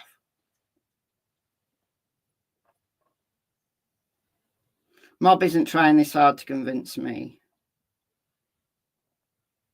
Okay. I mean, look, a fraction of the people who were live in Mob Crew's chat and who will watch Mob Crew on the replay will ever see this video. Only a small fraction will. So I feel I've got to go over these things to put what is most likely the truth out, in the hope that at least some people will pick it up and some people will believe this as the truth, because it's as close to the truth as I can possibly get. And the money shot, once again, before I leave, is this house.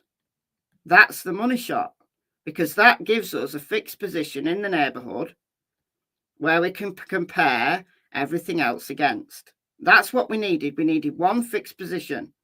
So you can know, regardless of the camera angles, you can say, that's that house. So that has to be that house. And that means that Nick Barris' subject 1 has to be this house. And subject 2 has to be, and subject 2 is the only moving light in the entire thing. It has to be between this house and this house. So if it's not the trash truck on Honeysuckle, like behind the trees, it's in this tree line. It's in this tree line along here. It's on the opposite side of the road to Sebastian, and it is not most likely related in any way to Sebastian. most likely. If it's someone with a flashlight on this side of the street at 5 o'clock in the morning, it's likely to be somebody putting their trash out, ready for the truck, or, you know, thinking that they're going to miss the truck, they put it out, or it's somebody walking the dog. Simple as that. But that's the money shot. That, oops, where is it? Where's it gone? Where's it gone? Where's it gone? This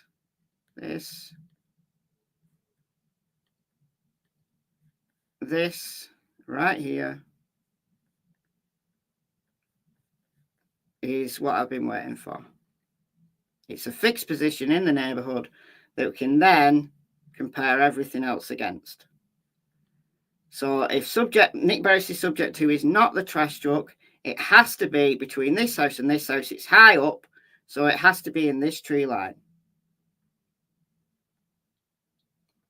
So it's not related to Sebastian. We know the time it was at. We know the time it was at because the time on the time the trash truck went by was 5:09 on Honeysuckle. And let me just read SF's comment from yesterday again, so I get the wording right.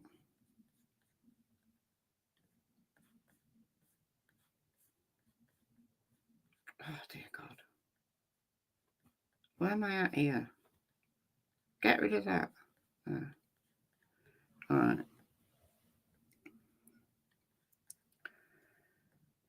So let's address the trash truck versus flashlight video and the misinformation that BHP and allegedly Britney J continue to spread after their part of their grift.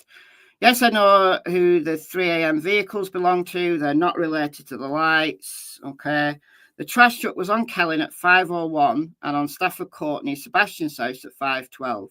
The lights video everyone is discussing was recorded. Right, okay, so it's not the trash truck on Honeysuckle. I'm glad I went and corrected and I'd looked at the wording. The lights video everyone is discussing was recorded at 5:09 to 5:10. So whether that was the trash truck on Honeysuckle at 5:09 to 5:10, or whether it was someone out with a flashlight, not near Sebastian's house, it was at 5:09 to 5:10. We know that time. So we've got a fixed position in the neighborhood that we can compare all the lights against, and we know the exact time that that light was out there. It does look consistent with it being the trash truck, given that the trash truck was on Kelling at 5:01 and at Stafford on 5:12. It does look consistent with it being a trash truck. However, I can't say for sure it is at all. And what I can say is that it's not near Sebastian's house, unfortunately, for you guys who've pushed that narrative for many months now. All right, I want to read this thing before I go this. To further prove that creators are spinning false narratives to create drama, and for the sake of transparency, here are 2 screenshots from the report I finalized with an analyst. I can't say this word. Analyst I work with about the lights video. I am not suggesting it's a trash truck like they claim. We don't know what it is. There's consistent, little clues that it might be, but it doesn't mean that it doesn't necessarily mean it is. We've just been told it is by Seth and Chris because they were told by law enforcement, but law enforcement refused to tell us. Law enforcement could just come out and say yes or no to trash truck. It was very disingenuous. All right, so these are what SF has shared. Light pattern analysis, Sebastian Rogers case. What is this? So this is search investigation, the logo here. Analysis of the light pattern shown in the surveillance footage captured from the corner of Kelling and Stafford Court on February 26, 2024. AI models were used. Ooh.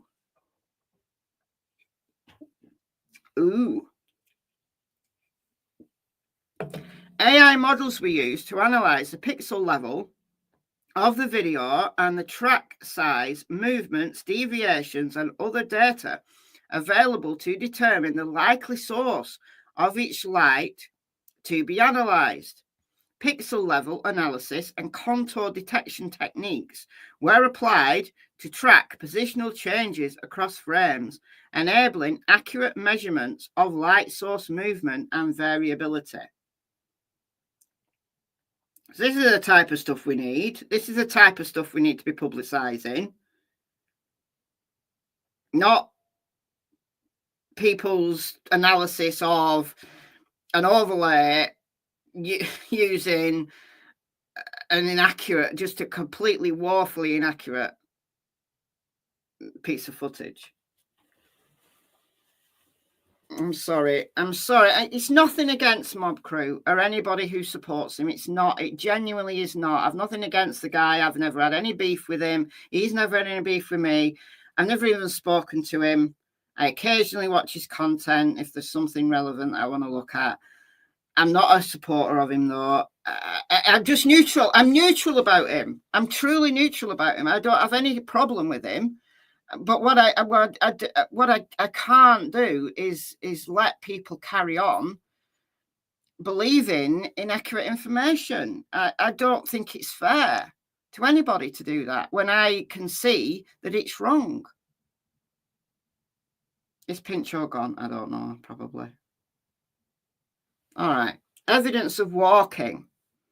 Light source 1. Minimal height variation. So around 0.66 feet standard deviation suggests steady behaviour, potentially stationary or slow walking with a firm grip.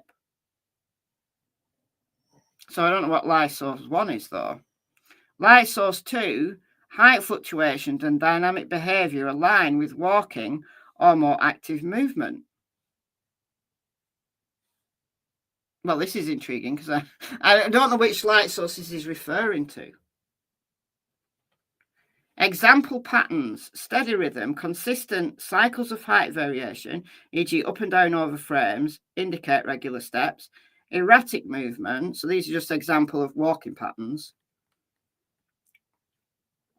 That bit's cut off. Background height measurement should accurately reflect the person's position.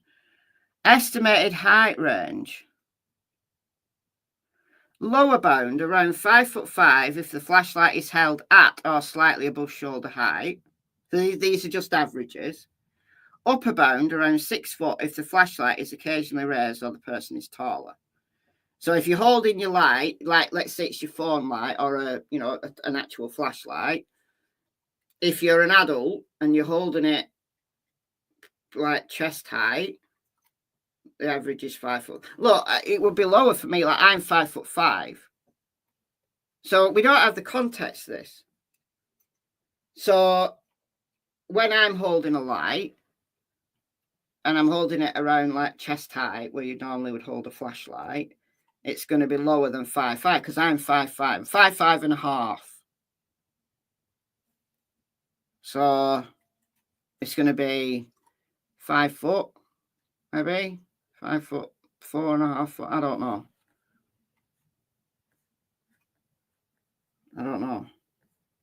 Final conclusion. Based on the analysis of the video, light source 1 is most likely a stationary mounted light. Oh, so light source 1 and light source 2. So I'm assuming, and again, I'm only assuming, that light source 1 and light source 2 are Nick Berris's subject 1 and subject 2. I'm assuming. So based on the analysis of the video, light source 1 is most likely a stationary mounted light source, such as a security floodlight, porch light, or flashlight fixed on a stable surface. Its consistent height, 5'5" to 6'5". Oh, so that's relating to the height of light source 1. Okay. Makes sense. All making sense now. So it's consistent height, 5'5" to 6'5". Lack of lateral movement and steady beam pattern strongly suggest it's not being carried by a person. In contrast, light source 2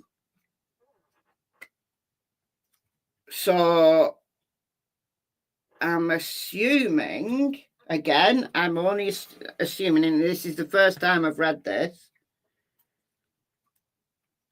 strongly exhibits dynamic behavior with significant height fluctuations, 6'5" to 8'5" feet, and lateral motion that align with human walking patterns.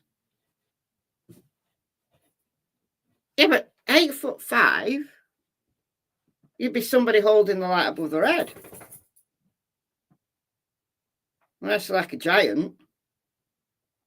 A bit holding the light way above the head. And lateral motion that align with human walking patterns. This strongly indicates it's a held-out flashlight, actively used by a person moving through the area. I suppose it could be 8'5" if they're on an elevation. So it's not actually them that's 8'5" or holding it above their head. They could be on an elevation, so it looks like they're higher. Again, first time I've seen this. I have no context to this in whatsoever. Strongly indicates it's a handheld flashlight actively used by a person moving through the area. The variability in light source 2's behavior suggests it's being held at shoulder or head level by an individual, possibly scanning or navigating the environment. The person holding light source 2 is most likely 5'5" to 6 foot tall, with a higher likelihood closer to 5'5" if the flashlight is regularly held at shoulder level. But why this then? So Sebastian's 5'5".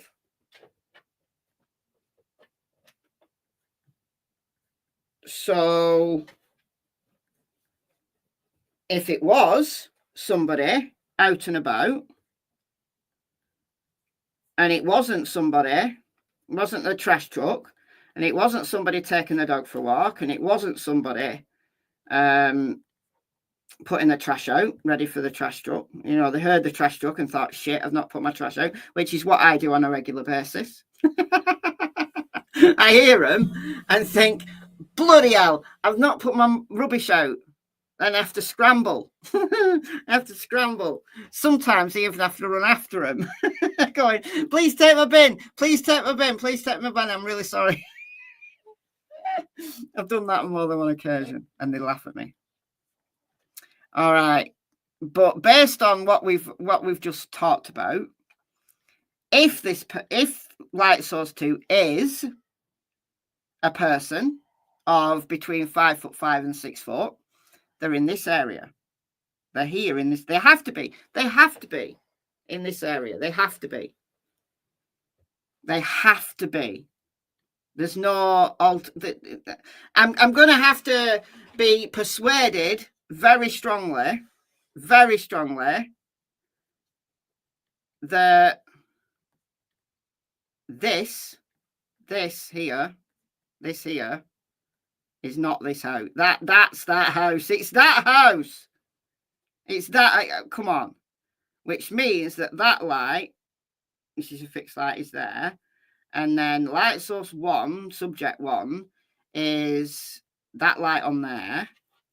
And therefore, light source 2 or subject 2 is in this area here. In this tree line somewhere. They have to be. They have to be.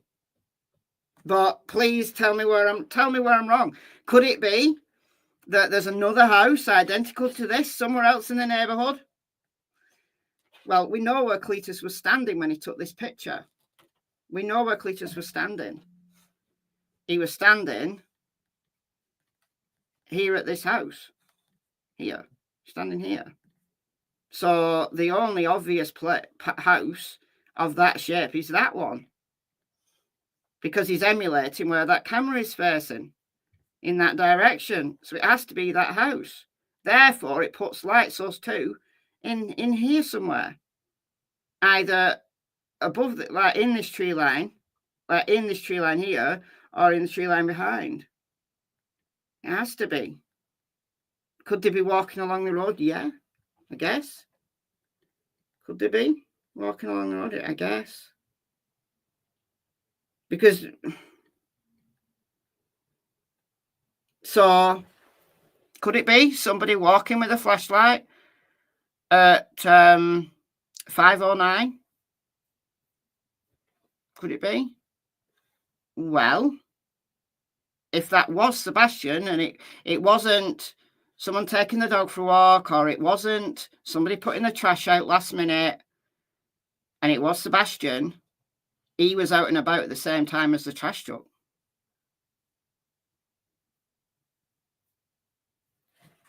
When was this report? This report is a snapshot of the report that's being compiled by SF Investigators. So he posted this 10 hours ago. So to further prove that creators are spinning false narratives to create drama, and for the sake of transparency, here are 2 screenshots from the report I finalised with an analysis I worked with about the lights video. I am not suggesting it's a trash truck like they claim. I'll retweet that. For safekeeping. I retweet stuff that I want to save. It's not the entire report, which is 8 pages long, just screenshots of the first and last page. Okay, so that's the first page, that's the last page. So that's very intriguing, isn't it? Does it mean he's right? No.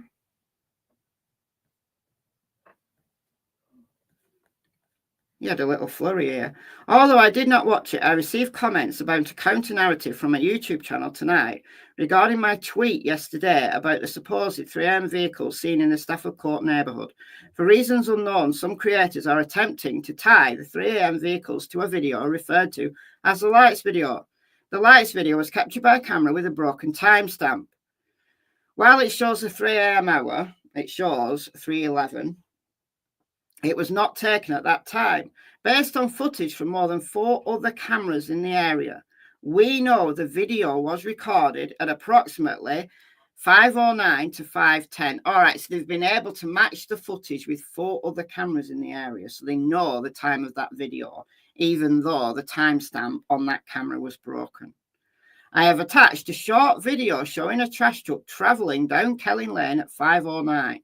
Seconds later, the truck takes a right turn onto Stafford Court by 5:12. It's nearly in front of Sebastian's house, and I have again attached that screenshot. The house that captures the lights video is located between these 2 points, so it's reasonable to conclude the lights video was taken around 5:10 AM, and the owner of that video stated clearly that the original video shows the trash truck driving through the frame, but that was cut out of the version you are seeing.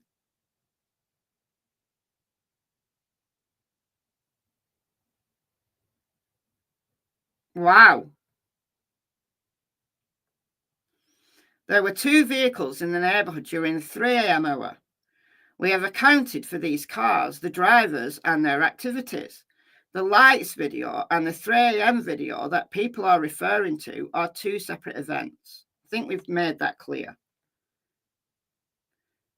It's more than clear.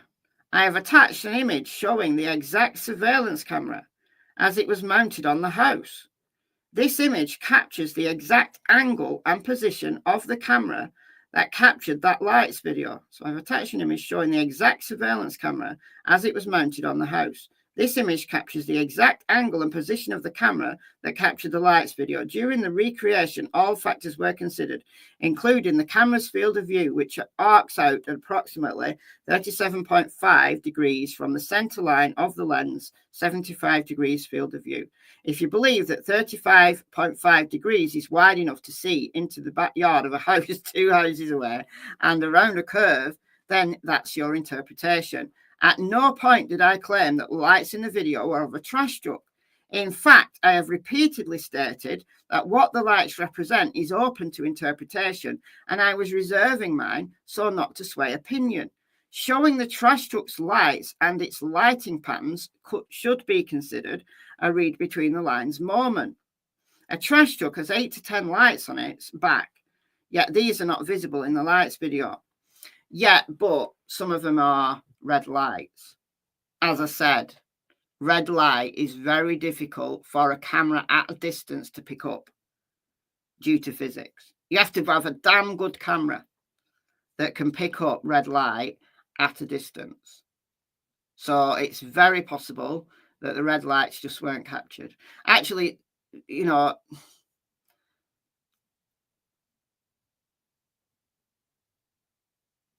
some in the back still haven't got it. It's 2 different events. I know. I was being facetious. I think all of us who are following along and who understand the actual, meaning of all of this know that 3 a.m. is not the same as 5 a.m. So anything that happened in the 3 o'clock hour is not the same as anything that happened in the 5 o'clock hour. It's physics. It is. It's basic physics. It's why the sky does not appear red all the time. It's slightly different, like people are going to say. Michelle thinks that it's about the sky. No, I'm just saying that red wavelengths are different than blue wavelengths and anything in between. So you've got the light spectrum goes from red to like a violet color. Like, think of a rainbow. That's the full color spectrum that we can see with the naked eye. But the red wavelengths are different than, so one end of the spectrum, i.e. red, the wavelengths are very different than the ones at the other end of the spectrum, i.e. the blue stroke violet ones. It's why the sky appears blue. It's why white light that contains a lot of blue, so you got your really bright lights, can be seen at a distance, whereas red lights cannot. We discussed this during the Kylie Rodney case. All right, okay.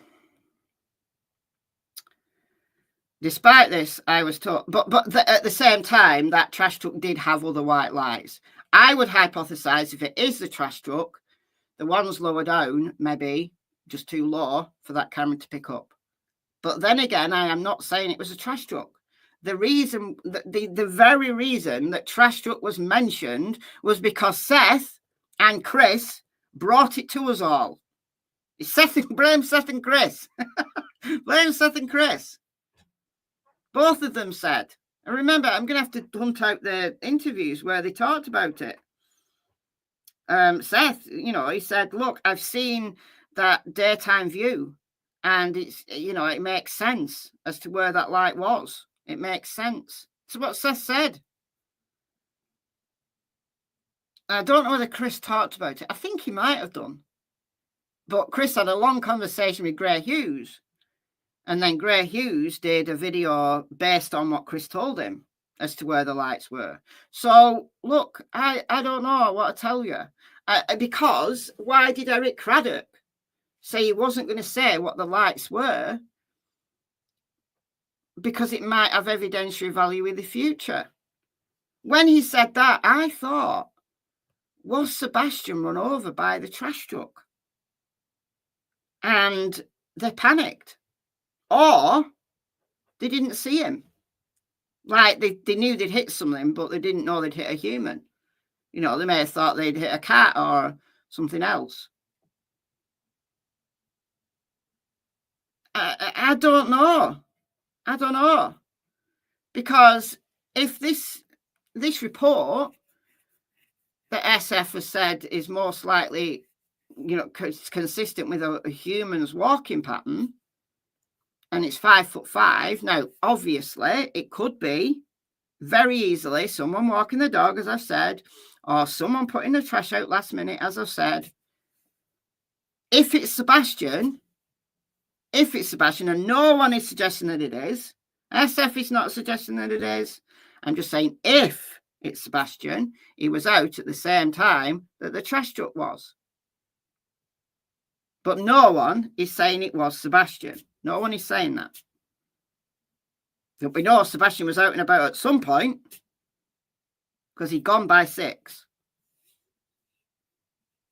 So, all right.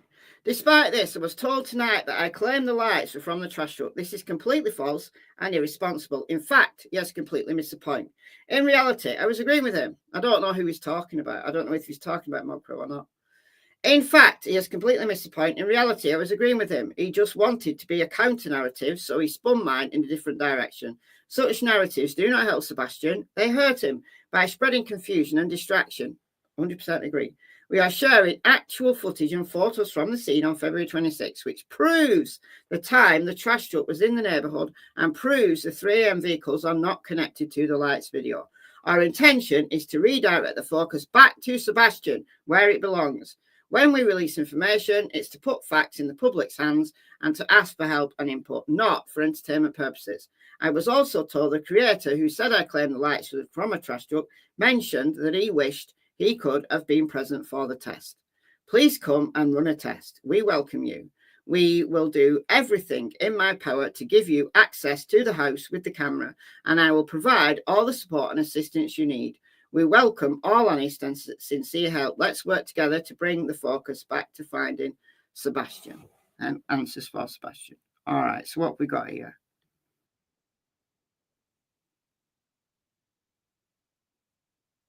Let me put this back to the beginning.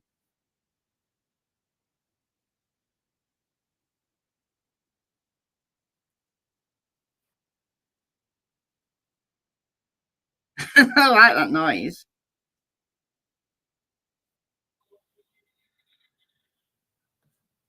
All right, I'm going to try and stop this. All right, won't stop doing that.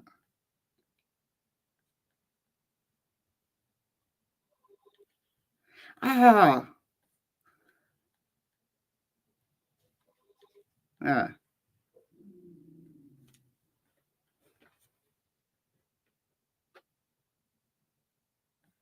All right, so that one is, so what has he shared? I have attached an image showing the exact surveillance camera as it was mounted on the house. This image captures the exact angle and position of the camera. So that's the camera one. We are sharing actual footage and photos from the scene on February 26, which proves the time the trash truck was in the neighbourhood and proves the 3M vehicles are not connected. Our intention is to... Okay, so we've got that. That's the camera. That's the exact camera and how it was positioned. So I'm guessing it's the same camera as is on Google. Oops, sorry.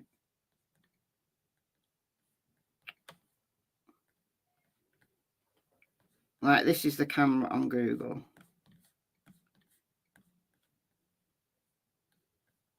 Can't zoom in any more than that.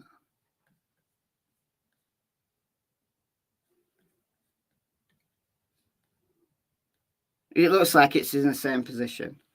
And that Google image is from July 2023. So 6 months before Sebastian went missing. Okay, so that was the camera.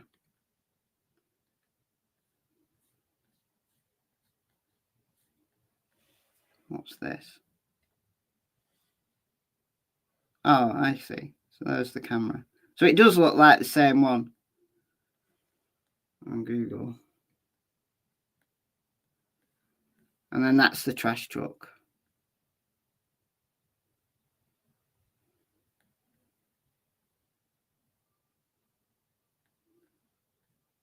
So it does have a bunch of lights. I mean, those two should...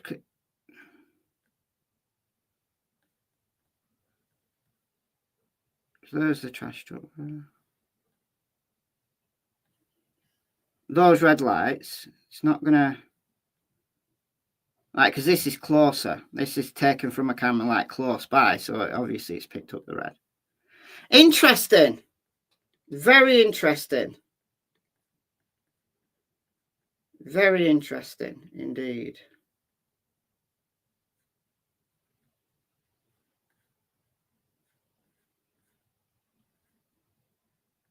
All right, so that's where we started.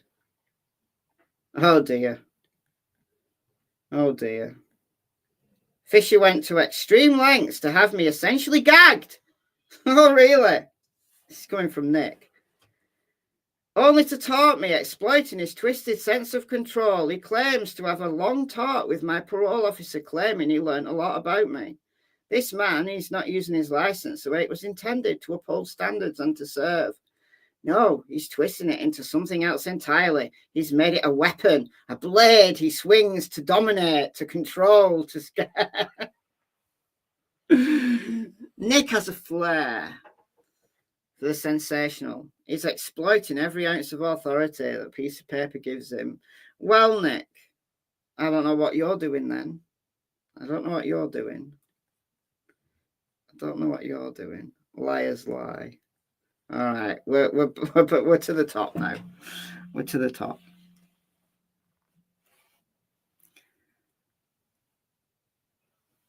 Yeah, they're noisy, aren't they? It's the only way I know. Like sometimes, like when I forgot to put my bin at the front, and I hear it, and I'm like, shit, I've forgotten again. I have to run out and do it. But yeah, the big things, the big bulky things. All right, I said I was going like half an hour ago. Now I really am going. I've now been on here more than 2 hours for somebody who said I was going to make it concise. But it's informational, and I hope you found it informational. And even though I've only got probably a third of the viewers watching this than Mob Crew did, I'd rather put out the truth. I'd rather put out facts and then develop those facts as new information comes in, rather than being blinkered into one theory and then trying to fight to keep that theory going despite there being lots more new evidence. I'd rather be that person than somebody other than.